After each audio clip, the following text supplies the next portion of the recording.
Mga idol at kabayan, super good news! Naging matagumpay ang resupply mission ng Pilipinas sa Escoda Shoal. Isang araw matapos magsabi ang Amerika na sasama ito sa Pilipinas sa resupply mission. Ayaw ng China mga kabayan na pumasok na ng tuluyan ang presensya ng Amerika sa resupply mission ng Pilipinas sa West Philippine Sea. Kaya sa mga nagsasabing na wala na ang Escoda Shoal sa Pilipinas, manigas kayo. Galit na galit ang China sa diskarting ginawa ng Pilipinas mga kabayan. Kumamit ang Philippine Coast Guard ng isang helicopter upang maghatid ng mga supply sa BRP Teresa Magbanwa MRRV 9701 sa Escoda Shoal. Mid-range missile system ng Amerika na kinakatakutan ng China. Bibilhin ng Pilipinas para mapalakas ang depensa ng ating bansa. Ito pala ang rason kung bakit sinasanay ang mga sundalo ng Pilipinas.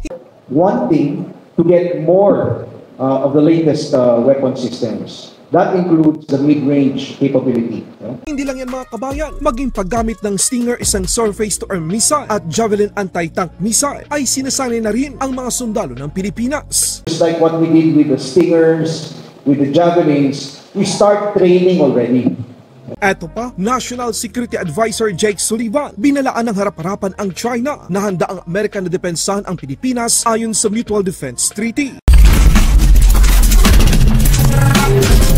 Resupply mission ng Pilipinas sa Escoda Shoal tagumpay matapos sarangan ng mga barko ng China ang barko ng Pilipinas na maghahatid sana ng mga supply sa BRP Teresa Magbanwa. Pilipinas gumamit ng air asset upang maihatid ang mga kinakailangang pagkain at iba pang gamit sa barko ng Philippine Coast Guard na nasa Escoda Shoal. Sinabi ni Armed Forces of the Philippines Chief of Staff Romeo Browner Jr. na gumamit ang Philippine Coast Guard ng isang helicopter para ihatid ang mga kinakailangang supply sa BRP Teresa Magbanwa MRRV 9701 nitong ika-29 ng Agosto taong kasalukuyan. Sa kasalukuyan, merong dalawang Airbus H-145 helicopters ang Philippine Coast Guard. Posible na isa dito ang ginamit ng Pilipinas para dalhin ang mga supply sa BRP Teresa Magbanwa na mahigit 4 na buwan nang nakatigil sa Escoda Shoal. Isang patunay na hindi inabandona ng Pangulong Marcos Jr. ang ating teritoryo sa West Philippine Sea. Sa kabilang banda mga kabayan, galit na galit naman ang China Coast Guard sa ginawa ng Pilipinas. Ayon sa China Coast Guard, sila daw ay nagmasid at binantayan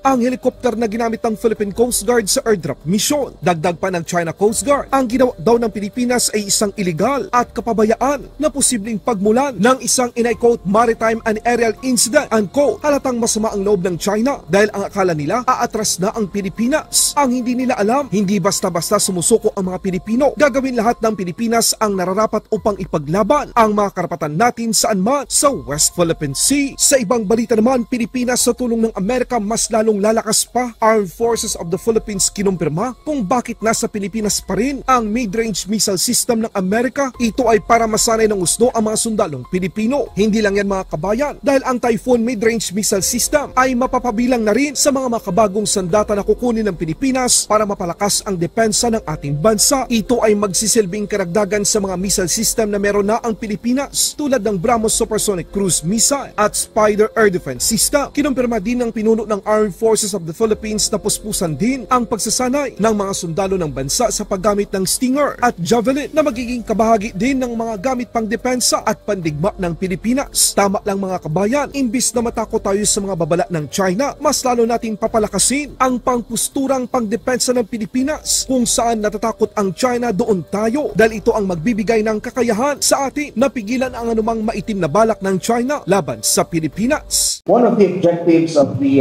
AFP Transformation Roadmap is for us to transform the AFP in its current state to a world-class armed forces. And of course, with that comes along the capability advancement that we want to achieve.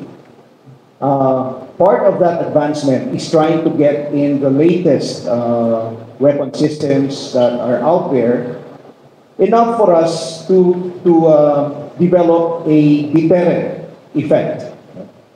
So one of the modern weapons are, of course, the missile systems. In fact, we already have the BrahMos mid-range missile systems. We are wanting to get more of the latest weapon systems. That includes the mid-range capability.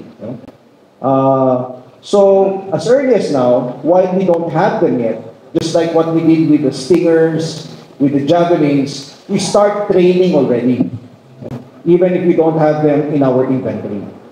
So the objective is for us to train together with our strategic ally on the use of modern weapon systems. That is why we are very thankful that the United States comes to the Philippines every year during Balikatan exercise, not just during Balikatan exercises, but the other exercises, bringing with them the latest weapon systems that they have, so that they could also expose the Philippine forces on the use of these modern weapons. Nagpasalamat naman ang Armed Forces of the Philippines sa US Indo-Pacific Commander sa alok nitong tulong sa Pilipinas. Malaking bagay talaga ang suporta na ibinibigay ng Amerika sa Pilipinas, mga kabayan, upang makita ng China na hindi tayo nag-iisa. We're happy that the United States has given us a lot of options, including that of joining or escorting us for the RORE. But as I said earlier, we are going to do the mission unilaterally. We will depend on ourselves first, and we will try to exhaust all the options first before asking help. After we exhaust all of the options and if nothing works, then that's the time we can ask for help. No? Ang gusto natin sabihin is, habang kaya natin, gagawin natin. So with the recent incidents, sir, do you think we can still do it in our own capacity? Yes, definitely. No, kayang-kaya natin. The Armed Forces of the Philippines is very much capable of conducting the RORE safely and successfully. And of course, this is not just the AFP. We also are in cooperation, in collaboration with the Philippine Coast Guard, with the Bureau of Fisheries and Aquatic Resources. And in fact, we have the whole of nation approach behind us. Sa katunayan, mga kabayan, sa pagpunta ng United States National Security Advisor Jake Sullivan sa China, kabilang sa mga napag-usapan ang issue sa West Philippine Sea. Nagbabala ang diplomat ng Amerika sa harap mismo ng militar ng China na handa nitong protektahan ang Pilipinas sa pamamagitan ng Mutual Defense Treaty. We believe that the order of the day should be de-escalation, and we support direct discussions between the Philippines and the PRC to that end. We also have made very clear that our mutual defense treaty applies to public vessels, including Coast Guard vessels that are operating in the South China Sea and in other waters. It also applies to aircraft, for that matter. So the PRC well understands the long-standing commitment the United States has under its mutual defense treaty to the Philippines, and the Philippines well understands that we have an ironclad commitment to support them in their lawful exercise of their rights, their maritime rights. Laban Pinas.